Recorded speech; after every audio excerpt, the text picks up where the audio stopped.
자, 지금부터는 우리가 수요의 탄력성에 대해서 이야기를 해볼 건데요. 자, 탄력성이라는 건 여러분 이렇게 생각하시면 됩니다. 그러니까 수요량을 결정짓는 여러 가지 변수들, 그죠? 여러 가지 변수들 중에서 하나의 변수가 어떤 변화가 왔을 때 수요량이 얼마나 민감하게 반응하느냐. 그 변화에 대해서 별로 민감하게 반응하지 않으면은 보통 우리가 탄력도가 낮다고 얘기를 하고요.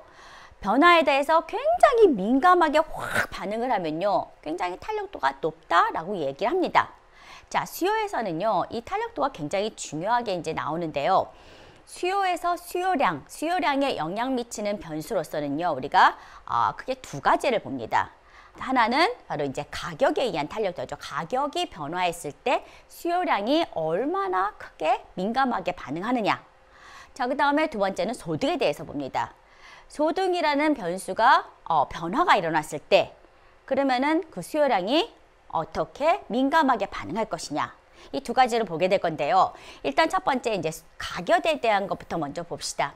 자, 여기 보시면은 가격의 변화에 따라서 수요량이 어떻게 변하는지, 자, 그 변화분에 따라서 이제 우리가 탄력도를 이제 결정하게 되는데요. 자, 여기 보시면은 특히 이제 요 탄력도에서는, 이 가격의 탄력도에서는 앞에 마이너스가 붙어요. 근데 이 마이너스는 여러분 크게 이제 의미를 두지 않으셔도 될 것 같습니다. 이 마이너스는요, 어떤 의미냐면요, 가격이 변하면은 수요량이 어떻게 변하느냐. 자, 가격이 상승하면요, 수요량은 떨어지게 돼 있습니다. 그리고 가격이 하락하면 그만큼 수요량은 증가를 하겠죠. 그래서 가격과 수요량 사이에서는 반비례 관계를 가져요. 그래서 어떤 상황이든 간에 여튼 간에 마이너스가 붙게 돼 있습니다. 그래가지고 그냥 계속 마이너스가 붙어 있으면 별로 이렇게 보기가 좋지 않아서 값이 마이너스로 나오는 걸 앞에 마이너스를 붙여서 상쇄하는 의미다. 그냥 그렇게 여러분이 보시면 될 것 같습니다. 그래서 가격의 변화에 따라서 수요량이 얼마나 민감하게 반응하느냐. 자, 그 경우에서 한번 본다면요. 일단 여러분이 이것부터 보시면 됩니다. 우리가 보통 탄력적이다, 비탄력적이다 얘기한다 그랬죠. 가격에 있어서의 수요량의 탄력도는요, 1을 기준으로 가져갑니다. 아까 얘기했듯이 가격의 변화에 따라서 수요량이 일정하게 똑같이 변해가면은 그건 1이겠죠. 위아래, 그죠? 근데 가격이 변화하는 것마다 수요량이 더 크게 민감하게 반응한다면은 1보다 큰 경우가 되겠죠. 그걸 우리가 탄력적인 제품이라고 얘기합니다. 반면에 가격이 아무리 변해도 수요량은 조금 덜 민감하지 않게 반응하는 것, 그걸 갖다가 보통 우리가 1보다 작다 해가지고 비탄력적이라고 얘기합니다. 물론 똑같이 반응하면은 1이겠죠. 자, 그래서 보통 우리가 탄력적이다, 비탄력적이다 이렇게 얘기를 하는데요. 여러분 그렇게 보시면 됩니다.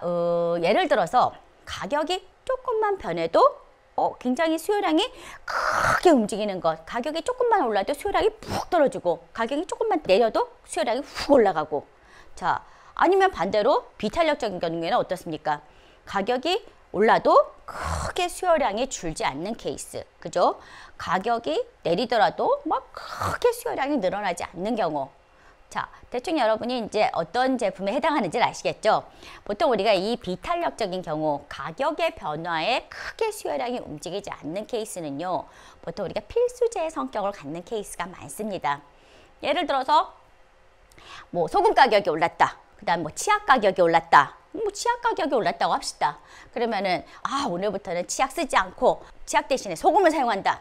이건 아닐 거 아니에요. 물론 좀 아껴 쓰기는 할 겁니다. 하지만은 수요량을 팍 줄이지는 못하는 거거든요. 바로 필수제가 그런 성격입니다. 쌀 가격이 올랐다? 그러면 이제 오늘부터 쌀밥 못 먹어? 아침엔 빵, 점심엔 수제비, 저녁에는 칼국수. 이렇게 먹을 순 없잖아요. 그래가지고 우리가 가격이 오르면은 약간 수요량을 줄이긴 하겠지만은 그래도 뭐 푹 줄이진 못합니다.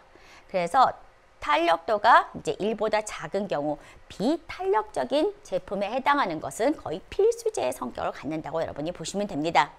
반면에 1보다 크다. 가격이 올랐어? 팍 수요량을 줄여버리고, 가격이 떨어졌어? 팍 수요량을 올려버리고. 이거는 보통 이제 우리가 경제에서는 사치제라고 보통 얘기한다 그랬죠. 그래가지고 굉장히 탄력적인 제품을 얘기합니다. 그래서 이제 우리가 필수적인 성격을 갖는 제품은 탄력도가 1보다 작다. 가격의 변화에 따라서 수요량이 크게 움직이지 않는구나. 쌀과 같은 거 그렇게 생각하시면 되고요. 그 다음에 탄력도가 큰 제품, 탄력적인 제품들은 가격에 따라서 수요량이 크게 움직이는 제품이라고 여러분이 생각하시면 됩니다. 자, 근데 여기 보시면은 예외적인 경우가 존재를 합니다. 자, 수요 곡선이 완전히 수직이에요. 그러면은 자, 여기 보시면 완전히 수직이 돼버리면요, 가격이 아무리 변해도 수요량은 일정한 케이스입니다. 가격에 상관없이 일정량을 항상 수요하는 케이스겠죠. 이건 탄력도가 제로인 케이스입니다. 그리고 수요 곡선이 이렇게 수평으로 쫙 거지면요, 이거는 가격이 조금만 움직여도 수요량이 있다 없다로 나눠집니다. 자, 이거는 우리가 탄력도가 무한대라고 얘기하고, 자, 이거는 이제 탄력도가 1이라고 얘기하는데요. 여러분 그렇게 보시면 돼요. 이게 무슨 얘기냐면요, 지금 이건 아주 특수한 케이스예요. 특수한 케이스. 그러면은 자, 수직이다. 근데 아무리 가격이 변해도 항상 수요량이 일정하다. 자, 이런 제품이 얘가 있을까요? 가격이 아무리 비싸도 난 그 양만큼 꼭 수요를 해야 되고, 가격이 아무리 떨어져도 그 양을 꼭 수요해야 된다. 자, 이거는요, 예로서는 이제 마약 같은 경우가 좀 들어가요. 그 마약 중독자한테 마약 같은 경우에는 어때요? 가격이 아무리 비싸도 상관없이 그걸 갖다가 꼭 구입을 해야 되겠죠. 그 정도 예에 해당하는 케이스고요. 사실 이거는 거의 이제 예가 없다고 보시면 됩니다. 가격이 조금만 올라가도 안 사. 그죠? 조금만 내려가도 안 사. 이런 경우는 이제 거의 없다고 보시는데요. 여러분이 여기에서 보듯이 예를 들어서 그러면은 수요 곡선 모양이 수직, 수평이잖아요. 그러면은 수요 곡선 모양이 수직에 이게 가까우면은 가파르다. 그러면 저 제품은 탄력도가 낮은 제품이구나. 아니면 반대로 탄력도가 이렇게 수평에 가까우면은 저 제품은 탄력도가 높은 제품이구나. 자, 그러면은 이건 어떻습니까? 처음에는 가파르다가 그 다음에 점점 수평에 가까우면은 이 제품은 탄력도가 높습니까? 낮습니까? 자, 여기에서 여러분이 항상 좀 알아두시기 바랍니다. 수요 곡선의 모양을 가지고 탄력도를 평가하는 것은 아닙니다. 아까 우리 수요 곡선 공식에서 가격의 변화에 따라서 수요량의 변화라고 했죠. 그러면은 하나의 수요 곡선을 가지고 탄력적이다, 비탄력적이다 뭐 이렇게 평가하는 것이 아니라요. 바로 기울기가 여기서 들어갑니다. 접점의 기울기. 그러니까는 여러분 그렇게 생각하시면 돼요. 수요 곡선 가지고 탄력도를 평가할 수 있는 것이 아니라 수요 곡선상의 한 점마다 기울기를 다 그어 가지고 우리가 탄력도를 구합니다. 그렇기 때문에 하나의 수요 곡선상에서요, 각 점마다 탄력도가 다 틀립니다. 여기 탄력도 다 틀려요. 그렇기 때문에 이게 수직인 경우에는 이제 그러한 곡선이 없기 때문에 수평인 경우도 그렇게 얘기하는 거고, 이거와 같은 경우에는요, 어느 점에서 기울기를 기워도 바로 이제 그 공식에 의해 대입하면은 1이 똑같이 나오는 겁니다. 이거 아주 굉장히 예외적인 경우예요. 여러분 이게 예외라고 보시면 됩니다. 그래서 우리가 보편적으로 수요 곡선을 통해 가지고 탄력적이다, 비탄력적이다 얘기할 수 있다, 없다? 없다가 맞습니다. 그리고 탄력도라는 것은 수요 곡선상의 기울기, 접점의 한 점에서 접점의 기울기를 통해서 우리가 구해지는 거기 때문에 하나의 수요 곡선상에서도 각 점마다, 그죠? 각 점마다 모두 탄력도가 틀리다라고 여러분이 보시면 됩니다. 그래서 요거는 이제 예외적인 경우라고 이렇게 보시면 되고요. 자, 그래가지고 탄력도를 우리가 이제 얘기를 하는데요. 자, 그럼 탄력도를 실질적으로 어떻게 사용하는지, 어떻게 이용이 되는지 우리가 봐야 되는데요. 항상 여러분이 이론만 생각하지 마시고 이론이 경제이론은요 다 실제 적용이 되어집니다. 그래서 실제적인 적용까지도 여러분이 고려를 하시면 되는데 그렇게 하지만 더 기억이 좋아요. 자, 여기 이렇게 보시면요. 지금 탄력도가 낮은 제품과 탄력도가 높은 제품 두 가지를 가져왔죠. 자, 수요에서의 이제 가격 변화에 대한 탄력도인데요. 자, 이게 이제 0.3, 1보다 작으면 우리가 비탄력적이라고 얘기했고, 약간 필수제 같은 성격을. 근데 0.3이라는 건 뭘 뜻하냐면요. 가격이 10% 움직일 때 수요량이 3%로 움직이는 것을 얘기합니다. 반면에 여기는 이제 1보다 큰 것, 그죠? 바로 탄력적인 제품을 우리가 가져왔는데요. 그 예로서 제가 그냥 1.5로 이제 예를 들어봤습니다. 자, 1.5는 가격이 10% 움직일 때 수요량이 15%가 움직이는 것을 우리가 얘기를 합니다. 자, 그랬을 때 이 이제 두 가지 예를 가지고 이제 우리가 비탄력적인 제품, 탄력적인 제품, 필수적인 성격, 사치적인 성격을 가진 제품. 과연 가격의 변화에 따라서 우리가 매출을 좀 늘리려면은 어떻게 우리가 가격을 변화시켜야 될 것이냐. 자, 1,000원짜리 제품을 갖다가 100개를 하루 판매하는 기업이라고 생각을 해봅시다. 자, 그러면 여기 같은 경우 지금 가격이 10% 올랐죠. 그래가지고 1,100원이 됐습니다. 자, 가격이 10% 올라서 1,100원이 됐으면은 자, 이 제품은 어떻게 돼요? 수요량이 떨어지겠죠.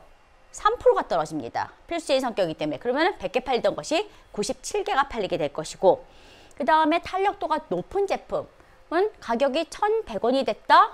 그러면은 매출이 어떻게 수요량이 15%가 줍니다. 그러면은 평소 100개 팔리던 것이 85개가 팔리겠죠. 자, 이렇게 되면 제가 미리 계산을 해봤는데요.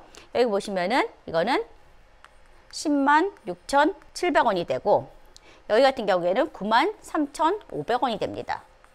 자, 하나 더 해봅시다. 자, 여기 가격이 10%가 떨어졌을 때를 생각해 봅시다. 900원이 됐어요. 그러면 900원이 되더라도 어때요?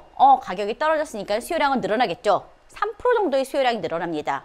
그러니까 100개 중에서 3%니까는 103개가 팔리겠죠. 자, 그 다음에 여기 보시면은 900원이 됐다. 근데 이 제품은 수요량이 좀 커지겠죠. 그래가지고 15%가 증가하니까 115개가 팔리게 됩니다. 자, 이때 우리가 계산을 해보면은 92,700원이 되고요.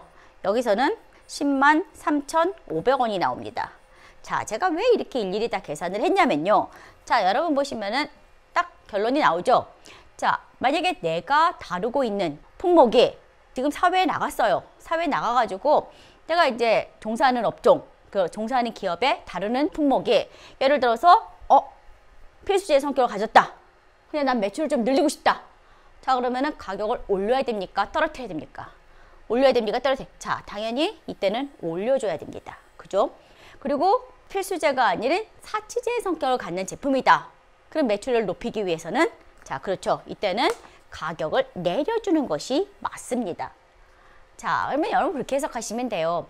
필수제의 성격을 갖는 것은 가격을 올려도 그렇게 수요가 크게 줄지가 않아요. 그러니까 전체 매출을 오히려 가격을 오른 부분이 더 가져갑니다. 그래가지고 이때는 가격을 올려서 매출을 크게 할 수가 있겠구나. 근데 반면에 탄력적인 제품, 그죠? 가격이 굉장히 민감하게 움직이는 제품은요. 가격에 따라서 훅훅, 그죠? 그러면 그때는 매출을 크게 가져가기 위해서는 오히려 가격을 떨어뜨림으로써 전체 수요량이 확 늘어납니다. 그러니까 전체 하루 토탈에 바로 매출이 확 늘어나는 케이스가 된다는 거예요. 그래가지고 필수제 그럼 가격 올리는 게 매출 크게, 그 다음에 사치제 성격 그럼 가격을 떨어뜨림으로써 매출을 더 크게 가져갈 수가 있구나.